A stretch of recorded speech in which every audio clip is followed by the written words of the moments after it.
Good morning class 5। चलिए हिंदी की book सृष्टि हिंदी पाठमाला निकालिए। पाठ 11 खोल लीजिए।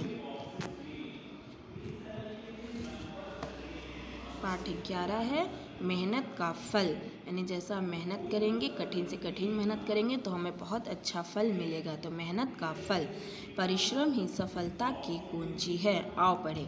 सही, जैसा सब लोग कहते हैं, आप जितना मेहनत अच्छे से पढ़ोगे तो उतनी ही आप स्कूल में टॉप करोगे हर चीज़ में। तो उसी तरह परिश्रम ही सफलता की कुंजी है। आओ इसे मैं इसे पढ़ रही हूँ, आप भी घर पे इसे पढ़िएगा। अनुराग नाम का एक विद्यार्थी था। विद्यार्थी का मतलब होता है छात्र। अनुराग नाम का एक विद्यार्थी, स्टूडेंट एंड छात्र था। स्वभाव से वह बहुत हंसमुख और सुशील था, पर पढ़ाई में उसका मन नहीं लगता था। उसका स्वभाव, उसका व्यक्तित्व कैसा था? बहुत अच्छा था, बहुत हंस के सबसे बातें करता था और बहुत अच्छा लड़का था,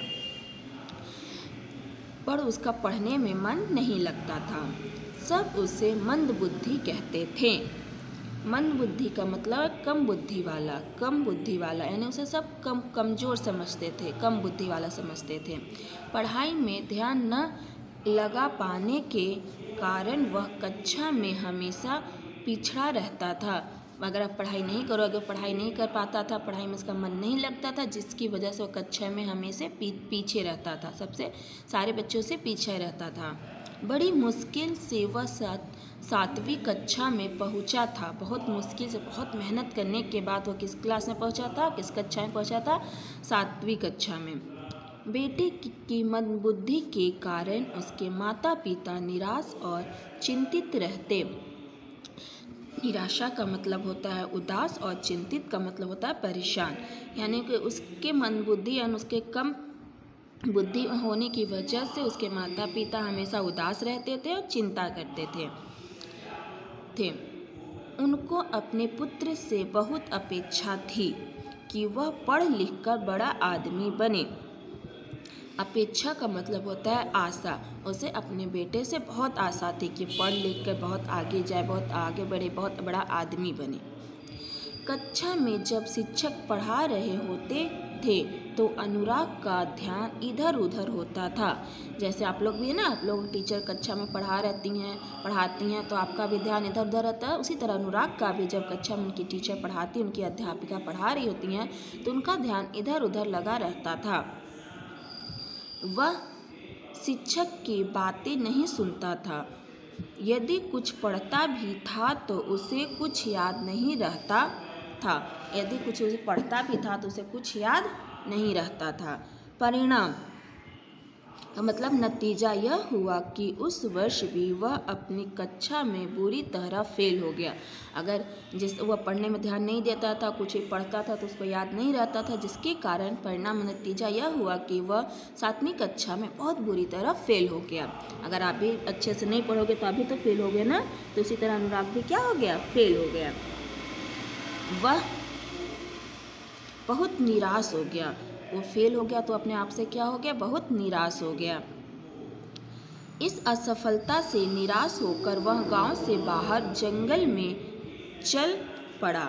जब वह असफल हो गया, पूरी तरह फेल हो गया, तो अपने आप से क्या हो गया? उदास हो गया, निराश हो गया। इस असफलता और निराश होने की वजह से वह गांव से बाहर जंगल में चल पड़ा, जंगल की ओर चल पड़ा। चलते चलते वह बहुत थक गया। बहुत दूर चलेगा तो थक जाएगा, तो ये अनुराग क्या हुआ? थक गया। उसे बहुत प्यास लगी, तो उसे चलते चलते प्यास भी लगती है, तो उसे प्यास लगी। बहुत दूर चलने के बाद रास्ते में उसने एक कुआं देखा। जब बहुत दूर रास्ते में चला, प्यासा था, पानी पीना था, तो चलते चलते एक उसे कुआं देखा। कुएं पर गांव की कुछ स्त्रियां पानी भर रही थी। उसने एक स्त्री से पानी पिलाने के लिए आग्रह किया। जब उसने कुआं देखा तो देखा वहाँ पे कुछ स्त्रियां गांव के पानी भर रही थी, तो उसमें से एक स्त्री को उसने पानी पीने के लिए आग्रह किया। पानी पीते पीते अनुराग का ध्यान अचानक कुएं के पत्थरों पर बने गहरे निशानों पर गया और वह सोचने लगा कि पत्थरों पर ये कैसे निशान हैं। जो पानी पीते रहा तो उसका ध्यान पत्थरों पे बने निशान पे गया। जब वह निशान देखा तो बोले कि इस पत्थर पे निशान कैसे बना।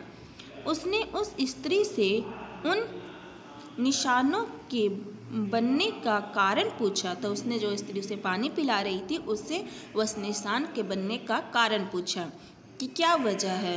स्त्री ने कहा, हम रोज रस्सी की मदद से इस कुएं से पानी भरते हैं। रस्सी की बार बार रगड़ खाने से इन पत्थरों पर यह निशान बन गया।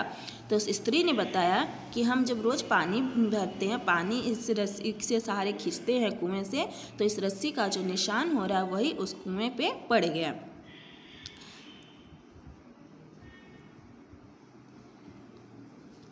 अनुराग सोचने लगा कि रस्सी की रगड़ से पत्थर पर निशान बन सकते हैं, तो बार बार याद करने से मुझे भी पाठ याद हो सकता है।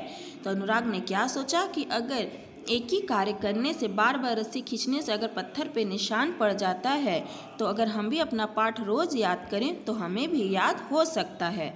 यह सोचते हुए उसने उत्साहित होकर अपने आप से कहा कि यह भी संभव है। यह सोचकर वो उत्साह हो गया, खुश हो गया और अपने आप से प्रॉमिस किया कि यह भी संभव, अगर मैं रोज़ पाठ याद करता रहूँगा तो मुझे याद हो जाएगा कि यदि मैं पढ़ाई में मन लगाऊं तो प्रथम आ सकता हूँ। जैसा कि मैंने कहा कि पढ़ाई में मन लगाएगा तो क्या आएगा, प्रथम आ सकता है। यह बोध होते ही वह घर की ओर दौड़ चला और घर आते ही खुशी से माता पिता से लिपट गया। बोध का मतलब समझ। जब उसे ये बात की समझ आई कि अगर हम रोज़ एक पाठ लर्न करेंगे, याद करेंगे, तो हम ये संभव है कि मैं भी क्लास में, कक्षा में प्रथम आऊँगा। जब इसका उसे ज्ञान हुआ, समझ हुई, तो वह जंगल से लौटकर अपने घर आया और अपने माता पिता को खुशी से लिपट गया। उस दिन से वह मन लगाकर पढ़ाई में जुट गया। मन लगाकर पढ़ाई करने लगा। वह हर पाठ का अभ्यास बार बार करता था। उसने फिर कभी असफलता का मुंह नहीं देखा। उसने ऊंची शिक्षा प्राप्त की और एक दिन उसकी गिनती बड़े विद्वानों में होने लगी। उसने मेहनत किया, कठिन परिश्रम किया, रोज़ रोज़ अपने पाठ को याद किया, तो वो क्या हुआ, असफलता का मुंह, यानी असफल न होकर क्या हुआ, सफल हुआ। वह कक्षा में फर्स्ट आया और अच्छी पढ़ाई करके एक बड़े विद्वान में गिनती होने लगी।